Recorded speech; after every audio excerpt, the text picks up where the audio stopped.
And now we are ready to clean our spaces. Hi, I'm Margie from the Earth Heals, and my superpower is research. I love figuring out why things work the way they do and finding the best way to do them. My second superpower is helping people.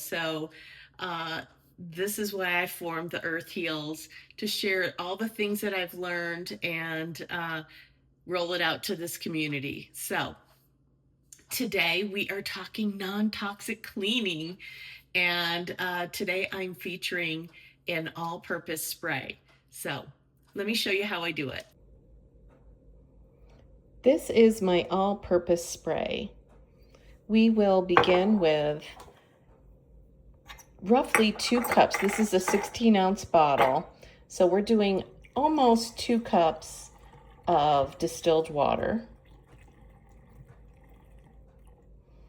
And then this is the star of the show. This is the Dr. Bronner's Cell Suds. This is a superhero, and it just takes a little bit. You want just a teaspoon.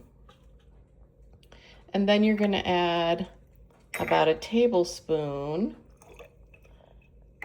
of isopropyl alcohol. And then you can add whatever essential oil. I really like this lemon. Open this.